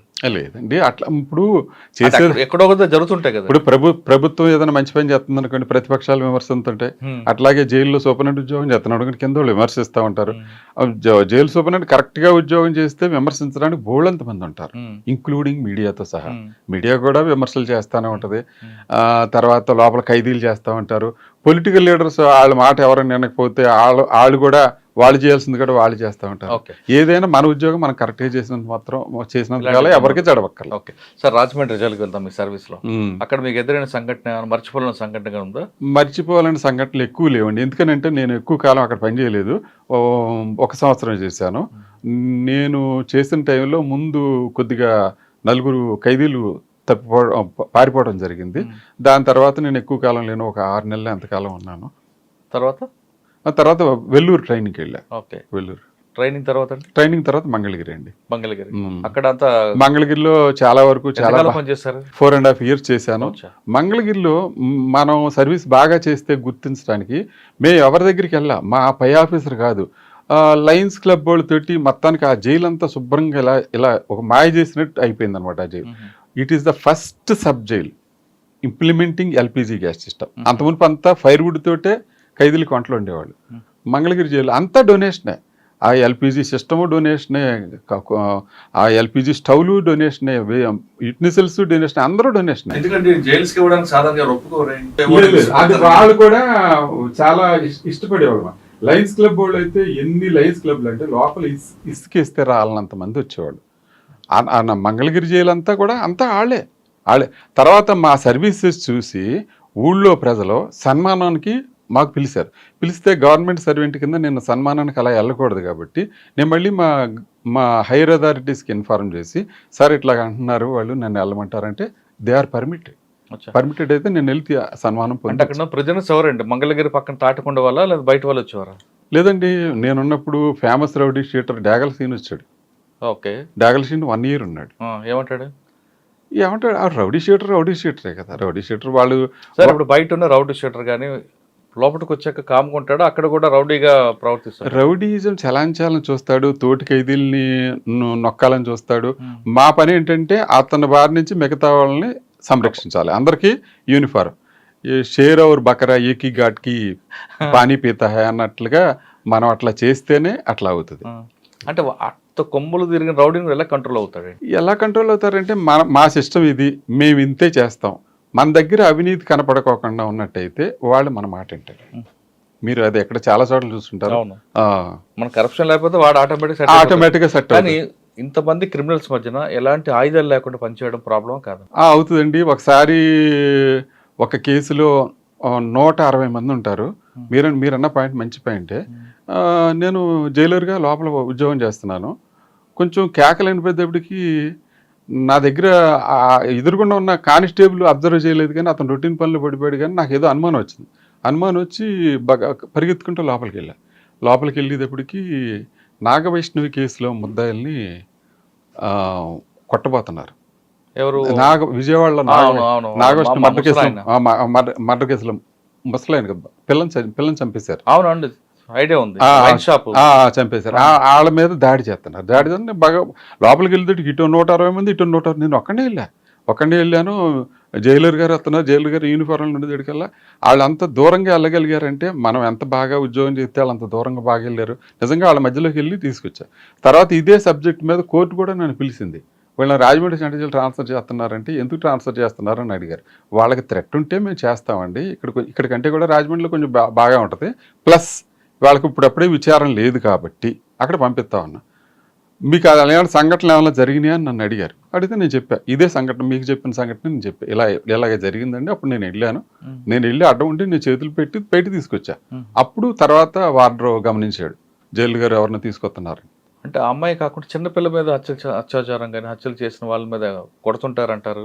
లేదు, మీరు కాదండి, అంటే వాళ్ళ అందుకని మేము సెపరేట్గా పెడతా ఉంటాం. ఇప్పుడు సపోజ్ ఒక ఏసీబీ కేసులో ఒక సర్కిల్ ఇన్స్పెక్టర్ రిమాండ్కి వచ్చాడు, ఉదాహరణ మీకు తెలిసినట్టు, మీకు తెలియటానికి అని నేను ఆ ఉదాహరణ చెప్పాను. ఇప్పుడు అతన్ని జైల్లో పెడితే ఎలా ఉంటుంది? మిగతా ముద్దాయిలతో పాటు కలిపి పెట్టాం అనుకోండి, ఏమనిపిస్తుంది మీకు? వాళ్ళందరూ కలిపి ఈ సిఐ గారిని మీదకి దాడికి వస్తారు. ఇప్పుడు సిఐ గారి మీద దెబ్బ తగిలితే మళ్ళీ మాకే కదండి ఇబ్బంది. అందువల్ల ఏం చేస్తామంటే మేము కూడా చూసి ఇతన్ని ఎక్కడ పెట్టాలో చూసి దాన్ని సెపరేట్గానే పెడతాం. దానికి వేరే వాళ్ళు వేరే అర్థాలు తీసి సిఐ గారు కాబట్టి అన్ని వేరే పెట్టారని అనుకుంటారు, కానీ ఇంటెన్షన్ అయితే ఇదే. కానీ కొన్ని కేసుల్లో కొంతమంది అది అన్యాచురల్ సెక్స్గా అలవాటుపడిన ఖైదీలు ఉంటారు, వాళ్ళని కంట్రోల్ చేయడం ఇబ్బంది అంటారు, వాస్తవం అంటారా?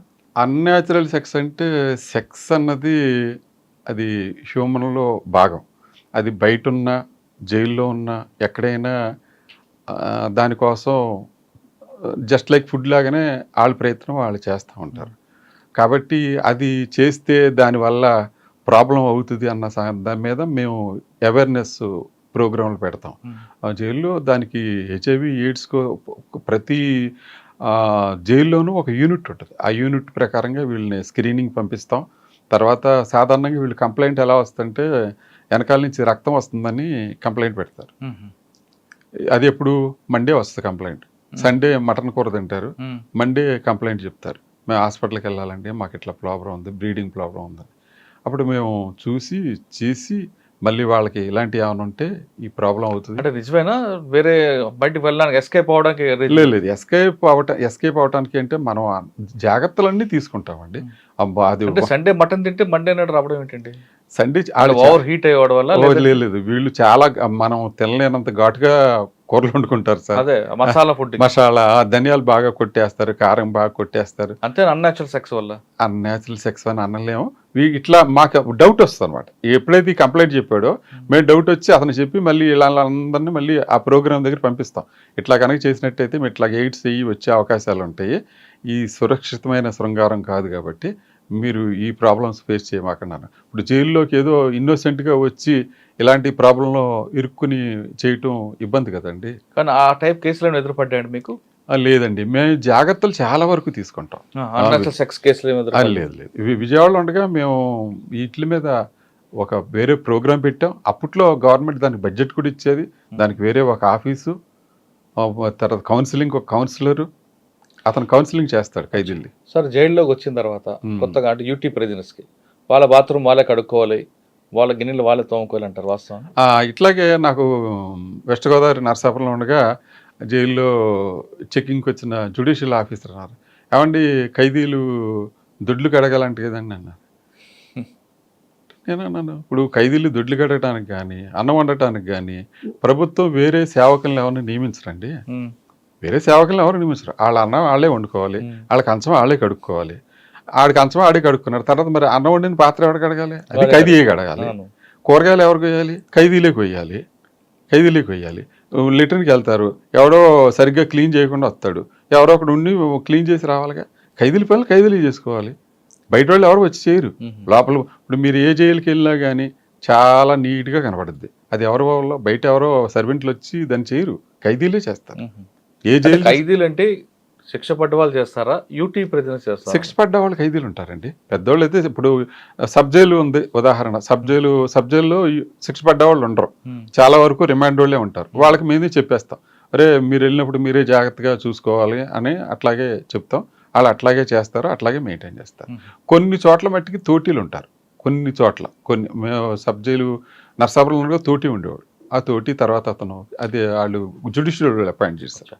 సార్ సాధారణంగా ఒక లాకప్లో ఒకరిని కానీ ఇద్దరు కానీ కాకుండా ముగ్గురిని ఎందుకు పెడతారండి? ఇద్దరిని అది మాన్యుల్లోని ప్రిస్క్రైబ్డ్ ముగ్గురిని పెట్టాలన్నా. ఎందుకు? ఏదన్నా ఇన్సిడెంట్ అయినా కానీ మూడోవాడు సాక్ష్యం చెప్తాడు. అంటే ఇద్దరు కొట్టుకున్న మూడోవాడు సాక్ష్యం ఉంటాడనా?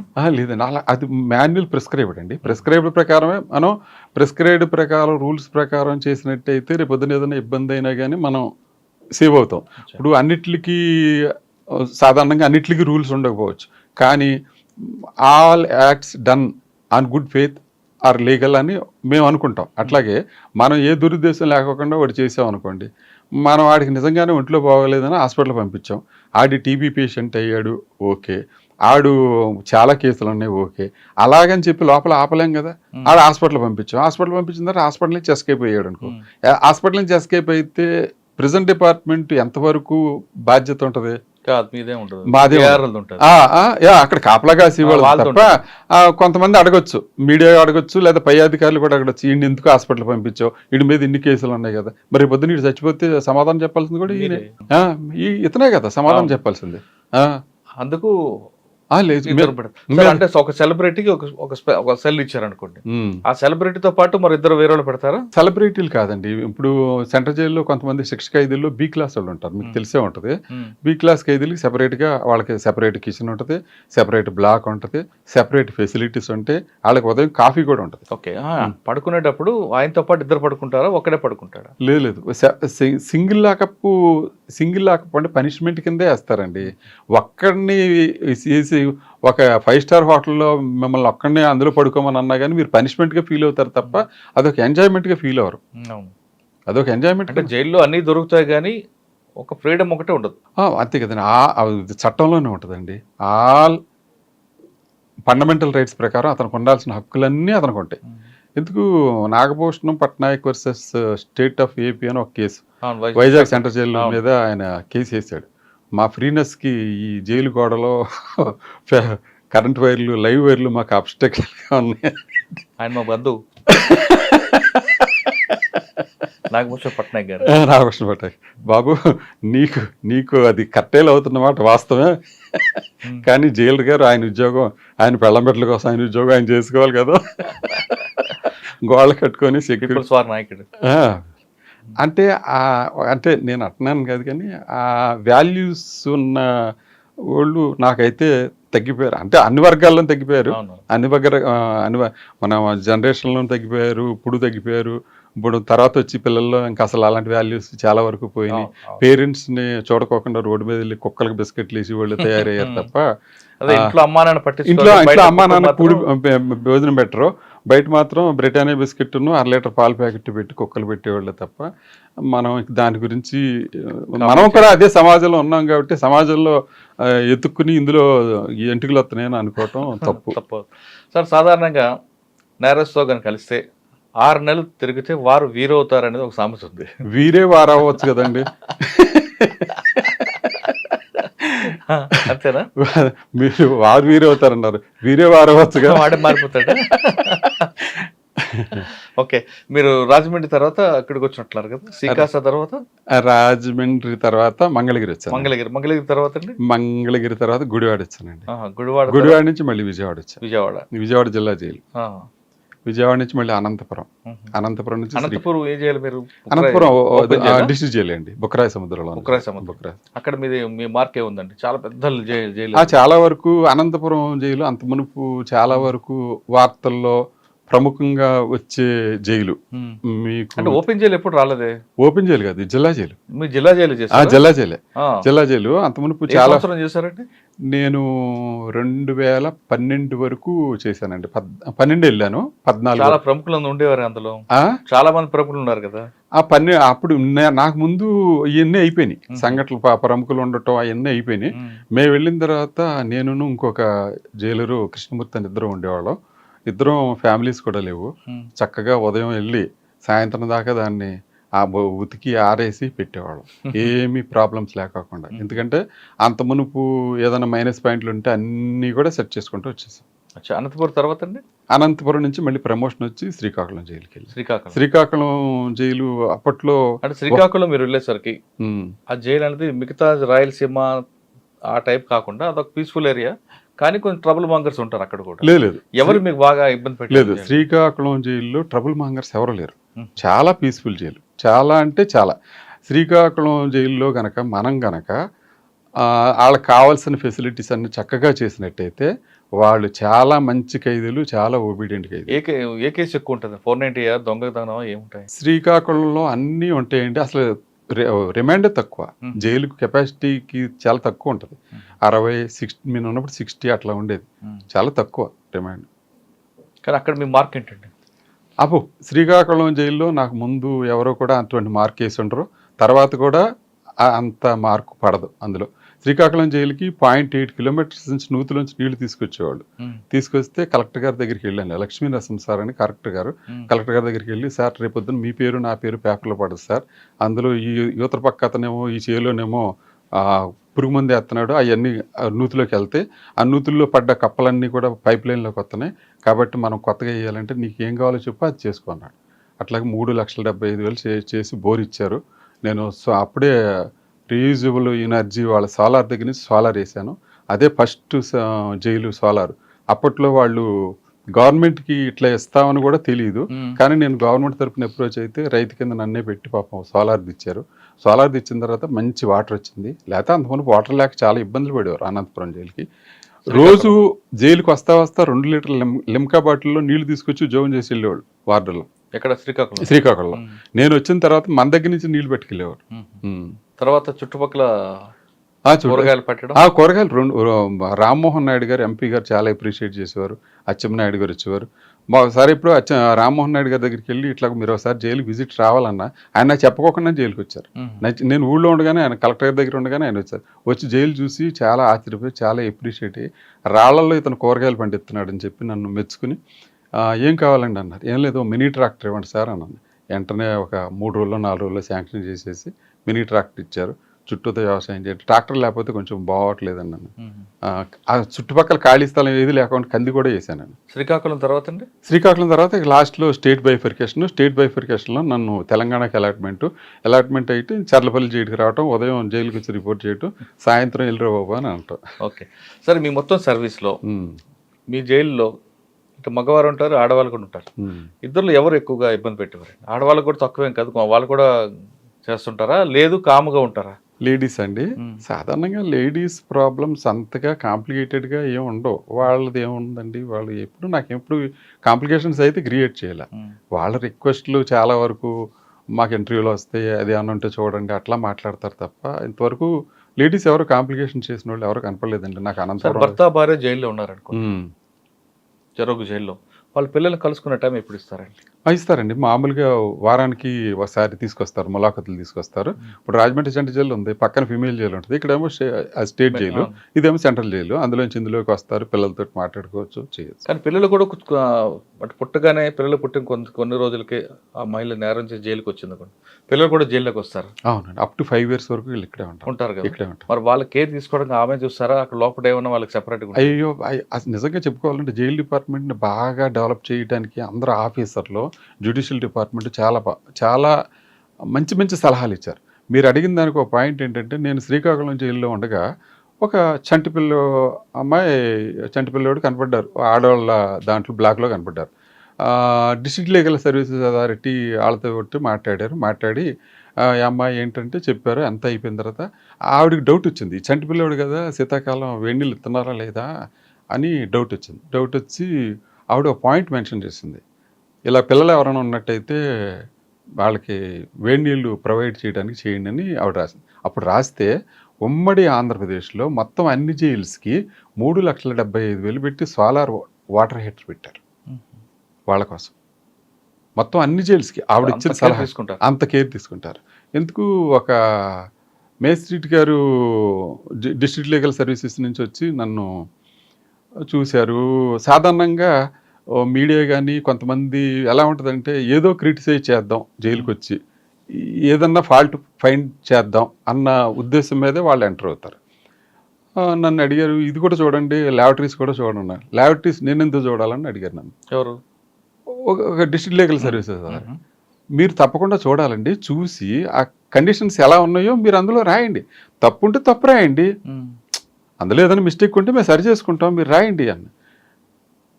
అంటే నన్ను చూడమని, అది మీరు అది కూడా చూడాలండి, కిచెన్ చూడాలి, ముద్దాయిలు చూడాలి, వాళ్ళ బెడ్డింగ్ చూడాలి, వాళ్ళ లివింగ్ కండిషన్స్ చూడాలండి.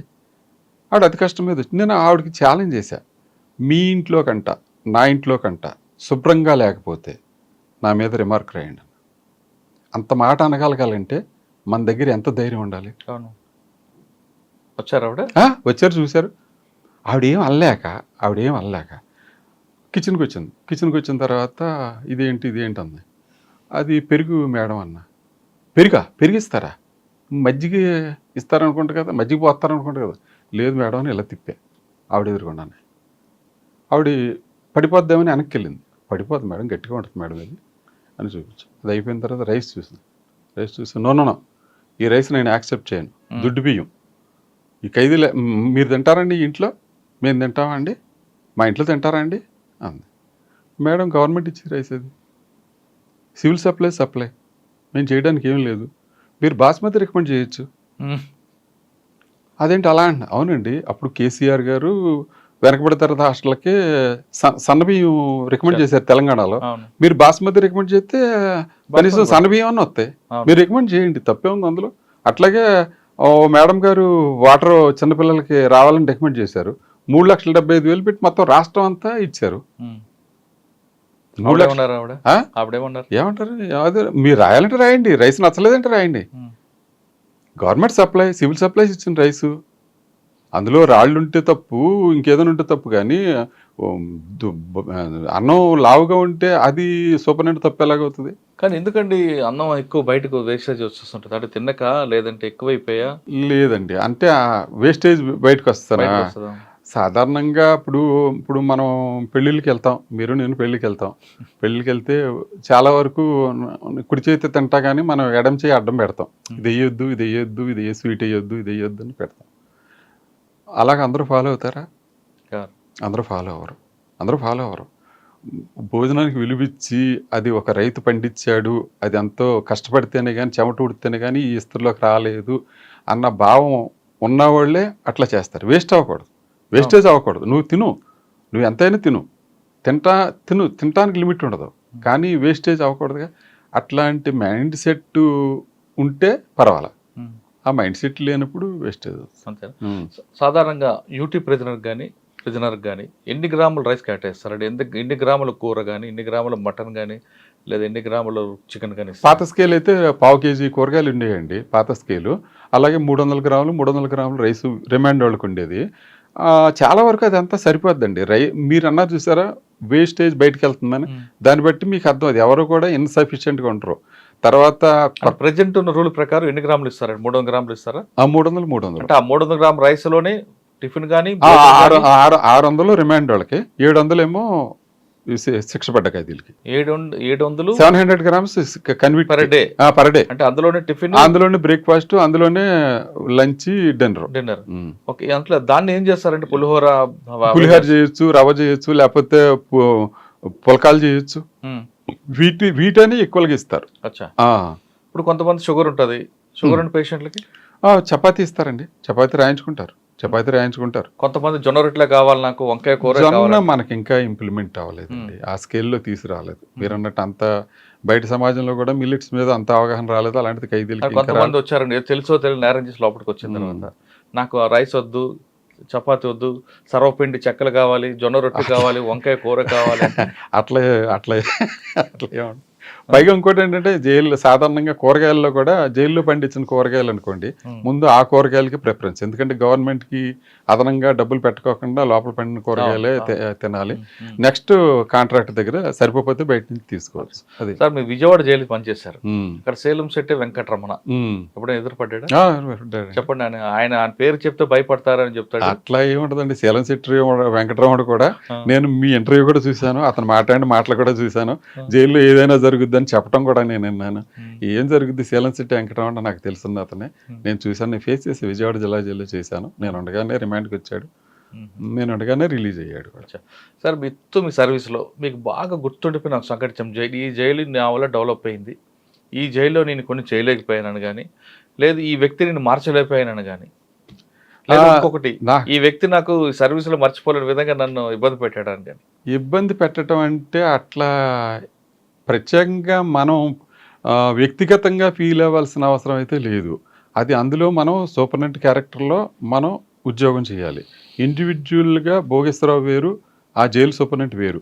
జైలు సూపరింటెండెంట్కి ఏమైతే ఫెసిలిటీస్ ఉన్నాయో, ఏమైతే చట్టం వెసులుబాటు ఇచ్చిందో ఆ ప్రకారం పనిచేసుకుంటూ వెళ్ళటమే. మోర్ దాన్ దట్ అది కనుక దాటినట్టు అయితే మనం చేయగలిగింది ఏం లేదు. అలాగే నాకు సర్వీసులో బాగా సంతోషాన్ని ఇచ్చిన జైలు శ్రీకాకుళం జైలు. శ్రీకాకుళం జైల్లో నేను పాదం పెట్టేటప్పటికి ఒక రకంగా ఉంది, నేను కాలు బయట పెట్టేటప్పటికి వేరే రకంగా అయింది. కొంతమంది అయితే నన్ను అడిగారు, నీకు రివార్డ్ ఇవ్వలేదు అని. నేను రివార్డు కోసం అయితే నేను పనిచేయలే, నా మానసిక తృప్తి కోసం నేను పనిచేశా. ఈ జైలు అంతకుముందు ఎలా ఉందో నా ముద్ర వేస్తే, ఈ ఫిల్మ్ బై రాజమౌళి అన్న ముద్ర వేసా అని ఎలా విడుదల చేస్తాడో అలాగే శ్రీకాకుళం జైలు నుంచి నేను బయటకు వెళ్ళేదో నాకు అట్లాగే ఉండాలి. అట్లాగే అన్నీ మార్చా, సర్వం మార్చా. హుదూద్ తుఫాను కూడా నేను ఉండగానే జరిగింది. ఆ హుదూద్ తుఫాను కూడా శ్రీకాకుళం ఊరంతా చీకట్ల మయం, కానీ ఒక్క శ్రీకాకుళం జైలు మట్టికి ఫ్లడ్ లైట్ల మయం. ఎందుకంటే ఫుల్గా జనరేటర్ పెట్టాం, ఫుల్గా ఆయిల్ తెచ్చుకున్నాం, ఫుల్గా పెట్టాం. మా డిఏజీ గారు ఫోన్ చేసి అడిగారు, భోగేశ్వరరావు ఎలాగా ఏమైనా ఇబ్బంది? ఏం ఇబ్బంది లేదు సార్, ఊరంతా డేంజర్ సార్, మాకు మాత్రం ఏం ప్రాబ్లం లేదు. తెల్లవారుజామున ఒక టేక్ షీట్ పడిపోయి పైప్ లైన్ ఊడిపోయింది. అప్పటికప్పుడు అది మిషనరీ షాప్కి వెళ్ళి ఒక పైప్ తీసుకొచ్చి 2 క్లాంపులు వేసేసి మా తెలివితేటలతో దాన్ని బిగించేసేసి మళ్ళీ రిస్టోర్ చేసేసాం మధ్యాహ్నానికల్లా.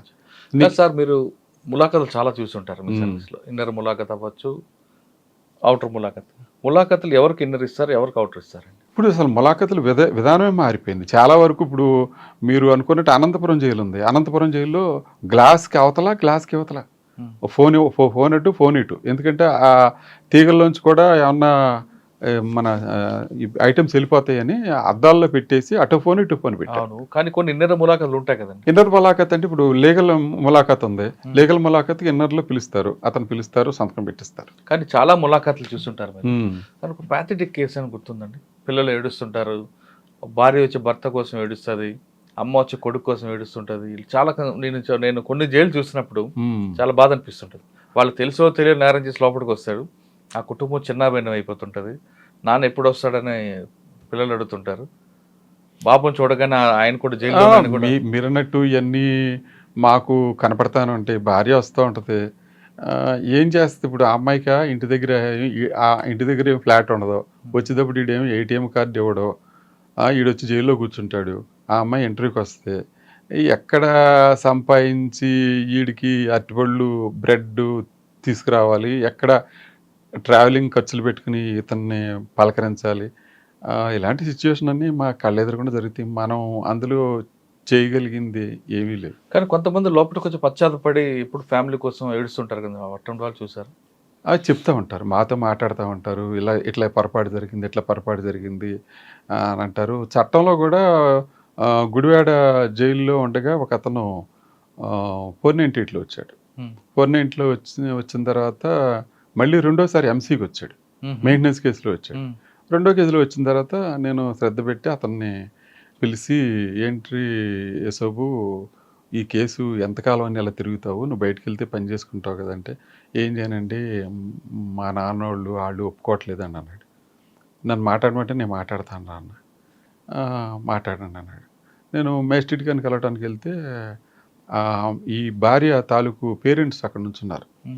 నాకు తెలీదు వాళ్ళ పేరెంట్స్ అని. నేను వెళ్తుంటే ఆయనే సూపరింటెండెంట్ గారు, వీళ్ళ దగ్గరే యేసుబాబు జైల్లో ఉన్నాడని అనుకున్నాను. అంటే నేను తిరిగి వచ్చేటప్పుడు నమస్కారం పెట్టారు వాళ్ళు. ఈ అమ్మాయి ఏంటి ఇలాగండి యేసుబాబు అండి. సరే అయితే ఓ పని చేస్తారా, నేను మాట్లాడతాను, మీరు వస్తారంటే మీరు మాట్లాడండి అయ్యారు, మాకు పిల్ల కాపురం పాడైపోయిందని మాకు బాధగా ఉందని. అప్పుడు వీళ్ళ లాయర్ని, యేసుబాబు లాయర్ని పిలిచి అడిగా, ఏమయ్యా ఏంటి వాళ్ళు వచ్చేలాగా ఉన్నారు, రాజీకి వచ్చేలాగా ఉన్నారు, మనం మాట్లాడి వాళ్ళు కలిసి కాపురం చేసుకోవడానిక, మేము రాత్రనక పగలనక కష్టపడి పనిచేసి నల్లకోట వేసుకుందాం. ఎవరు? లాయర్. అడ్వకేట్ అన్నాడు. వాళ్ళు కలిసి కాపురం చేసుకోవడానిక, మేము రాత్రనక పగలనక కష్టపడి నల్లకోట వేసుకుందాం అన్నాడు. ఏంటండి ఆ మాట? నాతో ఫ్రెండ్లీగానే ఉంటాడు, నాతో కాఫీ తాగేవాళ్ళు, అట్లా మాట్లాడు.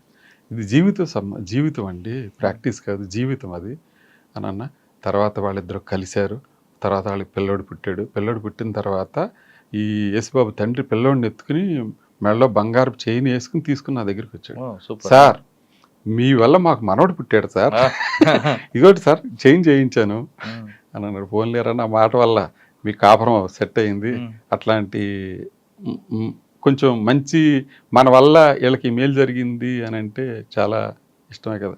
అట్లాగే శ్రీకాకుళం జైల్లో లైఫర్స్ ఉండేవాళ్ళు. జీవో ఇచ్చింది గవర్నమెంట్, బటాబటిగా రిలీజ్ అవుతారా లేదా అన్న సంశయంలో ఉన్నారు. ఉంటే నేను వాళ్ళ రికార్డ్ అంతా వెరిఫై చేస్తే 1 or 2 రికార్డులో మిస్టేక్స్ కనపడి వైజాగ్ సెంట్రల్ జైలుకి రాశా. క్లారిఫికేషన్ తీసుకుని వాళ్ళకి చేసి, నేను ఎంతవరకు అయితే మ్యాక్సిమం రిమిషన్ ఇవ్వచ్చో అంత మ్యాక్సిమం రిమిషన్ ఇచ్చేసి, డీజీ గారికి కూడా మీరు కూడా మ్యాక్సిమం రిమిషన్ ఇవ్వండి అని నేను రాస్తే డీజీ గారు నన్ను క్లారిఫికేషన్ అడిగారు. ఏంటి భోగేశ్వరరావు అందరికీ రిమిషన్ ఎట్లాగా యూనిఫారంగా ఎట్లా ఇస్తారు అని అంటే, అందరూ మంచివాళ్ళేనండి, వాళ్ళందరూ బాగా చేయబట్టే నేను రోజుకి 2000 రూపాయల కూరగాయలు నేను జైలు డిపార్ట్మెంట్ తరఫున అమ్ముతున్నా, వాళ్ళందరూ పనిచేస్తున్నారు కాబట్టి. అలా కాదు, కొంతమంది బాగా చేసేవాళ్ళు, నా దగ్గర అట్లాంటి వాళ్ళు ఎవరు లేరండి. మీరు కూడా అడుగుతున్నారు చాలా వరకు, ఏమన్నా ముద్దాయి మిమ్మల్ని ఇబ్బంది పెట్టాడా, ఏమన్నా ట్రబుల్ పడ్డారా. మనం చాలా వరకు మనం నిజాయితీగా, నిబద్ధతగా, పార్షియాలిటీ లేకుండా ఉద్యోగం చేస్తే 10 మందిలో ఒక 8 మంది అన్నా ట్రబుల్ పెట్టాలని మాత్రం ప్రయత్నం చేయరు. అవును, ఇద్దరు ఉంటారు, ఎక్కడే ఉంటారు. 1 or 2 అన్నది అది అన్అవాయిడబుల్, దాన్ని మనం పట్టించుకోకర్లా. అప్పుడు ఈ ఇద్దరికి కూడా 8 మంది సమాధానం చెప్తారు. ఇలాంటి వాడు కనుక మనకు లేకపోయినట్టయితే ఈ వ్యవస్థ భ్రష్టు పట్టిపోద్దురా అని అందులో ఆ ఇద్దరిని ఈ 8 మంది చెప్పగలుగుతారు. సార్ రెమిషన్ ఎలాగిస్తారండి అసలు? రెమిషన్కి రూల్స్ ఉన్నాయి సార్. రూల్స్ ప్రకారంగా కిచెన్లో పనిచేసే వాళ్ళకి ఒక రెమిషను, బయట క్లీనింగ్ చేసే వాళ్ళకి ఒక రెమిషను, గార్డెన్లో పనిచేసే వాళ్ళకి ఒక రెమిషను, అట్లా ప్రిస్క్రైబ్ స్కేల్ ఉంటుంది. ఆ స్కేల్ ప్రకారం ఇస్తారు. ఏదైనా రెమిషన్ 1/3 ఆఫ్ ది సెంటెన్స్ మాత్రం మించకూడదు. సపోజ్ 3 సంవత్సరాల శిక్ష ఉందనుకోండి, 1 ఇయర్ కంటే మించకూడదు అట్లా. కానీ జైల్లో పనిచేసిన ఫ్యాక్టరీలో కానీ లేదంటే మీరు చెప్తున్న వ్యవసాయంలో కానీ ఒక ఖైదీ పనిచేస్తాడు అనుకోండి, రోజుకి అతనికి ఎంత ఇస్తారు వేతనం? వేతనం అప్పట్లో తక్కువే ఉండేదండి. అదే రోజు రోజుకి మారిపోతూ ఉంటుంది. అది వేతనం అంటే ఆ ఉత్పాదకతో సంబంధం పడ్డ వేతనం కాదు కదండి. అతనికి పని కల్పించాలని బాధ్యత గవర్నమెంట్ది. అతనికి ఏదో ఒక యావిగేషన్లో అతనికి పెట్టడానికి అది బయట వచ్చి లేబర్తో పోల్చడం అన్నది మాత్రం సరే, లేబర్ యాక్ట్ ప్రకారం సరే అయితే కాదు. సార్ ఫైనల్గా చెప్పండి, మీరు సర్వీసులకు వచ్చినప్పుడు డిపార్ట్మెంట్ ఎలాగుంది? రిటైర్ అయ్యే సమయానికి డిపార్ట్మెంట్లో మార్పు వచ్చిందా లేదా? చాలా వరకు అండి, చాలా వరకు. అసలు ఇంకోటి ఏంటంటే, నేను సర్వీస్లో జాయిన్ అయిన తర్వాత కూడా 98లో కూడా మేము తమిళనాడు వెళ్ళాము. తమిళనాడు వెళ్ళినప్పుడు సెంట్రల్ జైల్లో కాన్విక్ట్ ప్రిజన్లకు కూడా సీలింగ్ ఫ్యాన్లు లేవు. లేకపోతే మేము డిఐజీ గారిని అడిగాం, ఏమండి మా దగ్గర రిమాండ్ ప్రిజనర్స్ కూడా సీలింగ్ ఫ్యాన్లు ఉంటాయి, మీ దగ్గర కాన్విక్ట్ ప్రిజనర్స్కి అది లైఫర్స్ కూడా సీలింగ్ ఫ్యాన్లు ఇవ్వలేదంటే, వాళ్ళ కాన్సెప్ట్లో వాళ్ళు ఏమన్నా, ఆ డిఐజీ గారు ఏమన్నారంటే, వాళ్ళకి సీలింగ్ ఫ్యాన్ ఎత్తి ఇంటికి జైలుకి తేడా ఏముంటుందండి అన్నారు. అది వాళ్ళ కాన్సెప్ట్. కానీ అప్పటికే మాకు నిజంగా చెప్పుకోవాలంటే చాలామంది ఆఫీసర్లు అందరూ దీని మీద మేధోమథనం చేసి, ఈ స్కేల్ మార్చడానికి ఒకటి, డైట్ మెనూ మార్చడానికి ఒకటి, ఈ హైజెనిక్గా ఫుడ్ ఎలా పెట్టాలన్నది. నిజంగా చెప్పాలంటే మినరల్ వాటర్తో బియ్యం కడుక్కుని మీ ఇంట్లో పెట్టుకుంటారా సార్? శ్రీకాకుళం జైల్లో మినరల్ వాటర్తో కడిగి పెట్టేవాడు. ఎందుకనంటే మామూలు నీళ్ళు, మాకు మినరల్ వాటర్ రోజుకు 3000 లీటర్లు వస్తుంది. అది ఖైదీలు అడిగారు నన్ను, ఎందులో సార్ వేస్తారు, ఎందులో పెట్టమంటారు. అరే ఎందులో మళ్ళీ ఆ నీళ్ళు పెడుతుందని మినరల్ వాటర్ పెట్టు. అన్నీ బాగుంటాయి కానీ ఫ్రీడమ్ ఒకటే ఉండదు. అన్నీ బాగుంటాయండి. అసలు జైల్లో పేపరు, టీవీ పేపర్ ఇస్తారండి. పేపర్ ఇస్తారు, ఏదో ప్రిస్క్రైబ్డ్ ఉంటుంది. ఒక 4గురికో 6గురికో పేపర్ తీసుకోవాలని ఉంటుంది. అట్లా పేపర్ ఇస్తారు. క్యారమ్ బోర్డు ఉంటుంది, టీవీ ఉంటుంది. బయట అన్ని ప్రైవేట్ సినిమాలు వస్తాయా? టీవీలో ప్రైవేట్ సినిమాలు రావండి, దూరదర్శనే వస్తాయి మామూలుగా. అంతేగాని మరి మాకు సీరియల్ చూడాలంటే అట్లాంటిది ఏం లేదు, బయటకు వచ్చి చూడాల్సిందే. సార్ కొంతమంది జైలు అధికారులు అంటే మీలాంటి వాళ్ళని కాదు, కొంతమంది మాత్రం రిలీజ్ అయిన లోపల ఉన్న ఖైదీలతో ఆ ఫ్రెండ్షిప్ కంటిన్యూ చేసుకుంటూ బయటకు వచ్చా కూడా అదే కంటిన్యూ అవుతున్న కొన్ని సంఘటనలు ఉన్నాయి. అంటే మంచిగా అవుతుంది, ఇటు చెడుగా అవుతుంది. మంచిగా అయిన వాళ్ళు వీళ్ళ కుటుంబాల్లో ఫంక్షన్కి రావచ్చు, లేదు చెడుగా ఉన్న వాళ్ళు బయటకు వచ్చి నాకు జైలు సూపర్, నాకు ఫ్రెండ్ అంటూ మీకు బెయిల్ ఇప్పిస్తానో, లేదు జైల్లో బాగా చూసుకుంటానో ఒక మరో రకంగా ప్రలోభాలకు గురి చేస్తూ ఒక క్రైమ్ చేస్తుంటారు. ఇప్పుడు మీరు చెప్పిన మాటలోనే సమాధానం ఉంది. ఏంటంటే అలా ప్రలోభాలు చేస్తే రేపు పొద్దున్న రిస్క్ ఎవరికే? ఈ ఆఫీసర్కే కదా.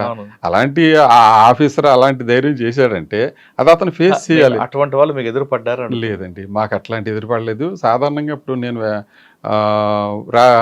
విజయవాడ జిల్లా జైల్లో చేశాను. చాలామంది రౌడీ షీటర్లు జైలుకి వచ్చారు. సేమ్ రౌడీ షీటర్లో నేను ఎప్పుడైనా ట్రైన్లో జర్నీ అవుతుంటే అప్పుడప్పుడు ఎదురుపడుతుంటారు. ఏ గుట్కా ప్యాకెట్లు అమ్ముకోవడానికి తిరుగుతుంటాడు ట్రైన్లో. సార్ నమస్తే సార్ అంటాడు. లోపల ఎంత నా మీద కోపం ఉన్నా బయట అట్లా ఎవరో ఏం ప్రవర్తన. మేము కూడా రూల్ ప్రకారం పనిచేసి, ఇప్పుడు ఆవిడ దగ్గర మినరల్ వాటర్ పెట్టుకున్నాను, అది రూల్ ప్రకారం యాక్ట్ చేశాను. అందులో అతను అఫెండ్ అవ్వాల్సిన అవసరం లేదు.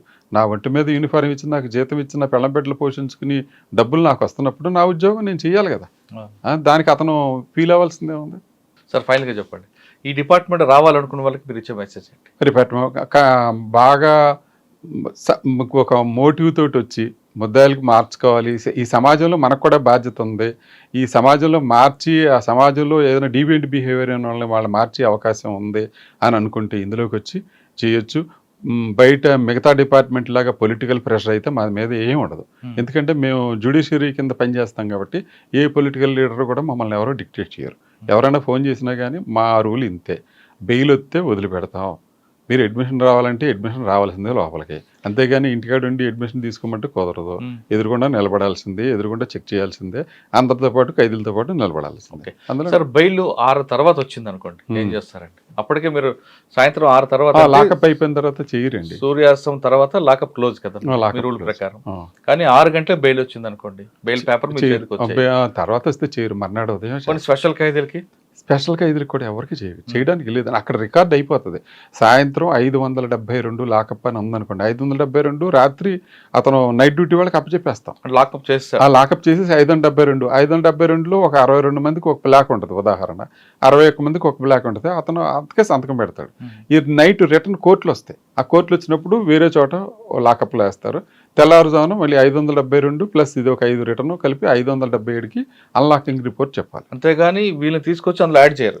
నైట్ టైం లాకప్ ఓపెన్ చేసి అని అవి చేయరు. కానీ బెయిల్ వచ్చిందని, బెయిల్ పేపర్ వచ్చింది అనుకోండి 7 గంటల మీ చేతికి, అప్పుడు వస్తే మళ్ళీ మర్నాడు ఉదయం సార్ మర్నాడు బయటికి పంపించినప్పుడు ఖచ్చితంగా టిఫిన్ ఇచ్చి పంపిస్తారట ఎందుకు? ఆ పొద్దున్నే టీ తయారైపోతుందండి. పొద్దున్నే టీ తయారైపోతుంది. ఇప్పుడు సబ్జెక్ట్ ఉంది ఉదాహరణ, సాధారణంగా పేదవాళ్ళే వస్తారు కానీ డబ్బు ఉన్నవాడు ఎవడు రాడు.